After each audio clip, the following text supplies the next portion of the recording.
मित्रों नमस्कार। किसी कारणवश पिछला वीडियो पूरा नहीं आ पाया था तो मैं फिर से रिकॉर्ड करके भेज रहा हूँ। ये उसी डिस्कशन के बारे में है जो ग्रुप में फॉस्फेट फर्टिलाइज़र्स के ऊपर हो रहा था। तो जैसा कि हम बात कर रहे थे कि इस समय क्या करना चाहिए, तो दोस्तों किन्नू की तोड़ाई हो चुकी है। अब बहुत सारे लोग फर्टिलाइज़र एप्लीकेशन की बात कर रहे हैं, लेकिन फर्टिलाइज़र एप्लीकेशन से पहले ये बहुत ज़रूरी है कि हम अपने खेत को साफ़ करें। अगर हमारे खेत में खरपतवार है तो आप जो भी खाद डालेंगे वो खरपतवार ले लेगी। ठीक है, तो सबसे पहले तो आप जो खरपतवार है या तो हैरोइंग कल्टीवेशन के ज़रिए या फिर हर्बिसाइड एप्लीकेशन के ज़रिए खरपतवार को ख़त्म करें। दूसरी चीज़ आती है कि ये टाइम होता है पौधे को रेस्ट देने का थोड़ा सा, और स्ट्रेस भी देने का, क्योंकि पौधा जब स्ट्रेस में आता है तब ज़्यादा अच्छी फ्लावरिंग देता है। तो सिंचाई बंद, ठीक है, कुछ दिनों के लिए।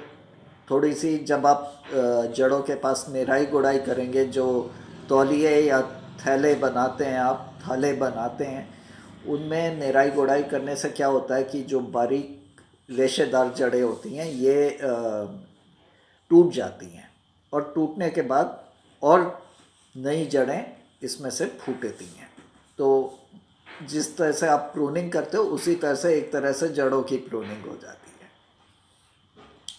अब सवाल उठता है कि खाद कौन सी दें।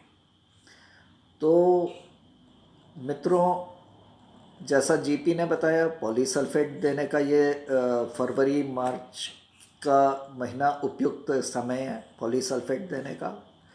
और ये एक बहुत बेहतरीन खाद है क्योंकि ये बहुत धीमे धीमे घुलती है और धीमे धीमे पौधे को उपलब्ध होती है। लेकिन हम बात कर रहे थे फॉस्फेटिक फर्टिलाइज़र की। तो फॉस्फेटिक फर्टिलाइज़र में एक आम प्रचलन है एसएसपी डालने का।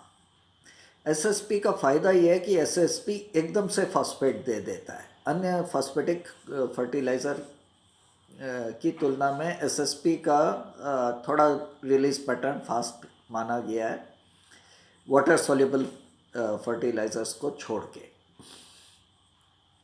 तो एसएसपी में दो समस्याएं हैं। एक, आपको जनरली अच्छा एसएसपी नहीं मिलता।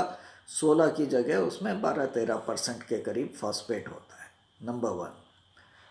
नंबर टू क्या है कि एसएसपी थोड़े समय के लिए फॉस्फेट देता है, उसके बाद वो फिक्स हो जाता है। तो जैसा कि जो चित्र जीपी शर्मा ने आपको दिखाया था उसमें दिख रहा है। तीसरी चीज़ आती है कि एसएसपी नहीं तो हम क्या डालें। तो दोस्तों, दूसरा प्रोडक्ट आपके पास है डीएपी। लेकिन डीएपी के साथ दो समस्याएं हैं। पहली, वही जो एसएसपी के साथ है, फॉस्फेटिक फर्टिलाइज़र बड़े जल्दी एल्कलाइन एनवायरनमेंट में फिक्स हो जाते हैं। ओके। दूसरी समस्या क्या है कि डीएपी अगर लंबे समय तक आप यूज़ करते आ रहे हैं तो आपकी ज़मीन का वो पीएच बढ़ाता है। और अगर मैं बात करूं अबोहर, गंगानगर, भटिंडा, फाजिलका, फिरोज़पुर, आपका सिरसा, ये पूरी बेल्ट में हाई पीएच की समस्या है। तो ऐसे में अगर आप डीएपी यूज़ करेंगे तो बड़े जल्दी फिक्स होगा और पौधे को पूरी तरह से नहीं मिलेगा। अब तीसरी चीज़ आती है कि अगर ये नहीं तो क्या करें। आपने एसएसपी भी मना कर दिया, डीएपी भी मना कर दिया, तो फिर क्या करें। तो अगर आपके पास ड्रिप है तो सबसे बढ़िया साधन फॉस्फेटिक फर्टिलाइज़र देने का ड्रिप इरिगेशन है। ऐसा मैं इसलिए कह रहा हूँ क्योंकि मैं कई बार अपने वीडियोस में बता चुका हूँ कि फॉस्फेट फर्टिलाइज़र जो है जहाँ पड़ गया वहीं रहता है, ये सॉइल में मूव नहीं करता। तो ऐसी स्थिति में आपको क्या करना होता है, अगर आप पानी में घोल के दे रहे हो तो ये बिल्कुल जड़ों तक पहुंचेगा। अगर फॉस्फेटिक फर्टिलाइज़र जड़ से 3 mm से ज़्यादा दूर है तो पौधा उसे नहीं ले पाता। तो 3 मिलीमीटर तक आप कैसे पहुंचा सकते हो फॉस्फेटिक फर्टिलाइज़र? पानी में घोल के पहुंचा सकते हो। इसलिए मैं हमेशा फॉस्फेटिक फर्टिलाइज़र को ड्रिप के जरिए देने की सिफारिश करता हूँ। और इसमें आपके पास बहुत सारे प्रोडक्ट उपलब्ध हैं। MAP है, MKP है, मैगफॉस है, पिकासेड है, 1340-13 है, 545-5 है, आपका यूरिया फॉस्फेट है। बहुत सारे आपके पास चॉइसेस हैं, पर मेरी जो फेवरेट चॉइस है आफ्टर हार्वेस्ट या आफ्टर डॉर्मेंसी। अगर मेरे को फॉस्फेटिक फर्टिलाइज़र रेकमेंड करनी हो तो मैं 545-5 + 8 जिंक को रेकमेंड करता हूँ। एक इसमें फॉस्फेट की परसेंटेज बहुत अच्छी है, साथ में थोड़ा बहुत नाइट्रोजन भी है। दूसरा क्या है कि आपको जिंक भी मिल रहा है। नॉर्मल कंडीशन में जो आप जिंक डालते हो वो अल्कलाइन पीएच में फिक्स हो जाता है, लेकिन 545-5 का पीएच बहुत लो है। इसकी वजह से जिंक भी अवेलेबल रहता है, फास्फोरस भी अवेलेबल रहता है। तीसरी चीज़ क्या है कि जब आप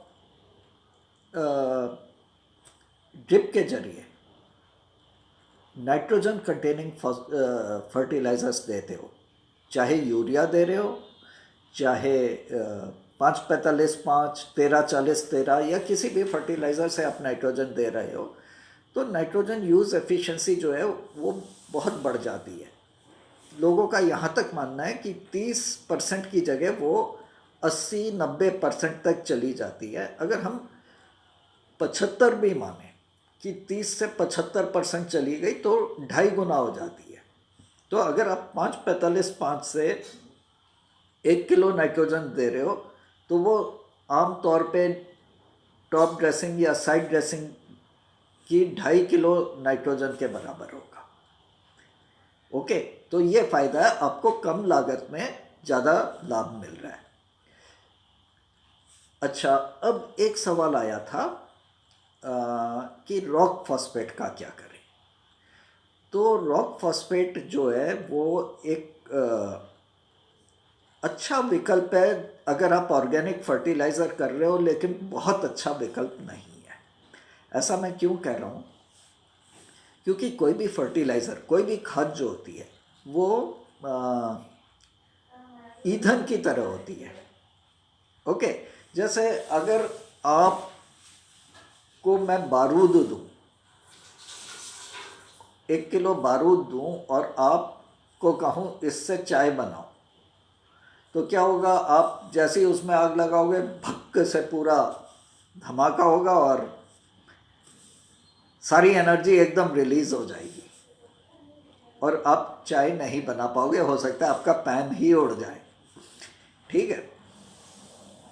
दूसरा तरीका है कि अगर मैं कोई आपको ऐसा ईंधन दूं जो बहुत धीमे धीमे जल रहा हो, तो वो पूरा ईंधन जलता रहेगा लेकिन पानी कभी खौलेगा ही नहीं। ठीक है, तो आपको एक ऐसा ईंधन चाहिए जो बराबर मात्रा में, संतुलित मात्रा में ऊर्जा दें। ठीक है, अब ऐसा ही आपके खाद के साथ है। अगर खाद ने सारे न्यूट्रिएंट एकदम से दे दिए तो हो सकता है पौधा ही जल जाए। ठीक है, और अगर खाद बहुत स्लो न्यूट्रिएंट रिलीज कर रही है तो वो बीरबल की खिचड़ी हो जाएगी। ठीक है, कभी पकेगी ही नहीं, क्योंकि जितना पौधे को चाहिए उतना तो वो रिलीज कर ही नहीं पा रही है, भले ही उसमें न्यूट्रिएंट हैं। अब समझते हैं रॉक फॉस्फेट। रॉक फॉस्फेट क्या है? रॉक माने चट्टान। तो रॉक फॉस्फेट एक तरह की चट्टान है जिसे खोद के निकाला गया है। और ये चट्टान पानी में नहीं घुलती। अगर पानी में घुल रही होती तो चट्टान ही कहाँ रहती।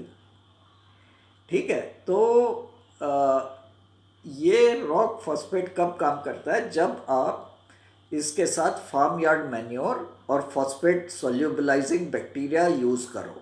और फार्म यार्ड मैन्योर भी अच्छी क्वांटिटी में होना चाहिए, 10-12 टन प्रति हेक्टेयर हम कहते हैं। तो 10-12 टन का मतलब हो गया, अगर 100 कुंटल मतलब 40 कुंटल प्रति एकड़ फार्म यार्ड मैन्योर होना चाहिए, तो कम से कम। और उसके बाद भी ये बहुत स्लो न्यूट्रिएंट रिलीज करेगा और पौधे की खुराक की जो है वो ज़्यादा है। तो मतलब ये होगा कि आप रोटी खाने बैठे हो और आधे घंटे में रोटी आ रही है, आपने एक रोटी खाई, फिर इंतज़ार कर रहे हो कि दूसरी रोटी कब आएगी।